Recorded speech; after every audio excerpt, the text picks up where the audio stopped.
મિત્રો, અમદાવાદમાં વધુ એક મસ્જિદ તોડવામાં આવી। આ રેલવે ફાટક છે સાણંદ તરફ જતા, સરખેજથી સાણંદ તરફ જતા અહીંયા મરિયમ મસ્જિદ કરીને હતી। હવે વાત એવી છે કે મરિયમ મસ્જિદ જે છે એ જમીન તો એની લીગલ ગણવામાં આવે છે મીડિયાના રિપોર્ટ અનુસાર, પણ એના બાંધકામની પરમિશન નથી લેવામાં આવી, એટલે એને તોડી પાડવામાં આવી।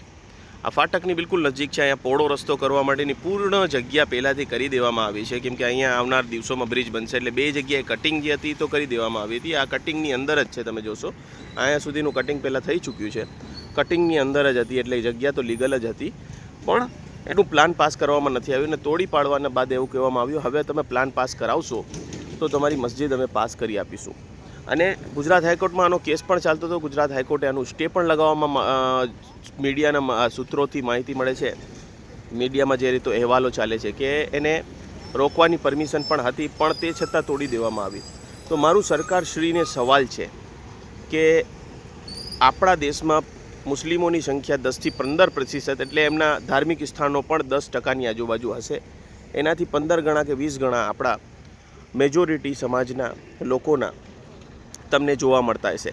ને અત્યારે હું અમદાવાદમાં જ ઉદાહરણ આપું તો હું અમદાવાદ મ્યુનિસિપલ કોર્પોરેશનને કહીશ કે અંજલી 4 રસ્તાથી તમે કાંકરિયા ગેટ તરફ જશો તો લગભગ 15 દબાણો એવા દેખાય છે કે જે રસ્તાની વચ્ચોવચ્ચ છે, એમાંથી મુસ્લિમ ધર્મના 2 કે 3 દબાણ છે ને 12 દબાણ તમને જોવા મળશે એ હિન્દુ ધર્મના છે, જે રસ્તાની વચ્ચોવચ્ચ બનાવવામાં આવેલા છે, જેનું તમને બહુ જૂનું ઇતિહાસ નહીં મળે। આ મસ્જિદ તમને 40 વર્ષ કહેવામાં આવે છે કે લગભગ 35-40 વર્ષ જૂની હતી ને ધીરે ધીરે એનું બનાવવામાં આવ્યું હતું, બિલ્ડ કામગીરી કરવામાં આવે, અત્યારે પાછળ રાખવામાં આવી છે।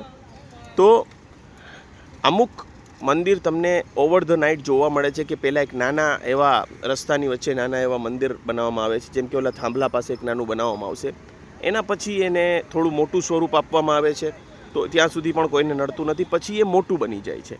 તો એવા અસંખ્ય મંદિરો તમને ભારતમાં જોવા મળશે। તો જો નિયમ પરમિશન લેવાનો એક જ ધર્મ માટે લાગુ પડે છે કે કેમ, જો નથી પડતો તો બધા માટે સમાન કાર્યવાહી થાય તો બધા લોકોની લાગણીઓ દુભાશે નહીં। જે રીતે સરખેજમાં ડિમોલિશન થયું તો સરખેજમાં 2-3 રોડ ઉપર આવેલી દરગાહો હતી, એમને હટાવવાની જોડે જોડે તમે એક મંદિર પણ હટાવ્યું હતું, એ વ્યવસ્થિત કામગીરી હતી, પણ ખાલી જ મસ્જિદો હટાવવાનું કામ જે રીતે રાજસ્થાનમાં અને અત્યારે ગુજરાતમાં થઈ રહ્યું છે, શું એ યોગ્ય છે?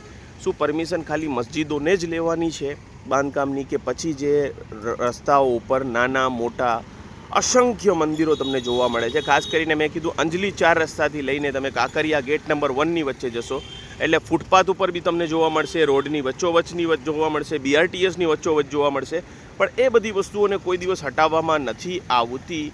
તો એ શું ન્યાયપૂર્ણ છે? મારો એક સવાલ છે અને હું અમારા હિન્દુ ભાઈઓથી પૂછીશ કે શું આ મસ્જિદ તોડવાનું કામ બરોબર થયું છે?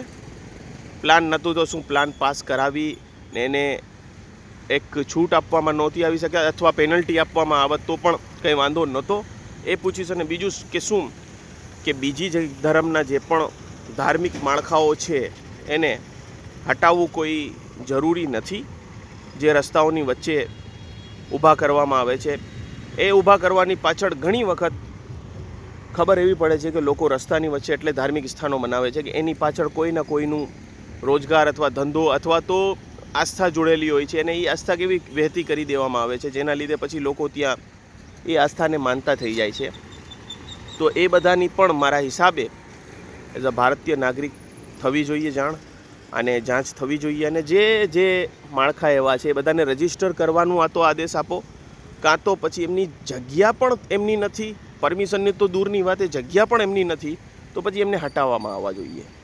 જેમની જગ્યા છે તો એમને કહીશ કે પરમિશન આપવાનું કામ કરો, અને જગ્યા પણ એમની નથી અને દબાણ જ છે ચોખ્ખી રીતે, જે આપણને નજરે પડે જ છે અમદાવાદમાં, શું આખા ભારત વર્ષમાં તમને જોવા મળશે રસ્તાઓ ઉપર, રસ્તાઓની અડધા રસ્તા સુધી તમને ઘણા ધાર્મિક સ્થળો જોવા મળશે, તો એમને શું હટાવવાની જરૂર નથી? તો આ હતું આજનું રિપોર્ટ કે સરખેજમાં એક હજુ મસ્જિદને તોડવામાં આવી, ડિમોલિશ કરવામાં આવી, પ્લાન ના હોવાના લીધે।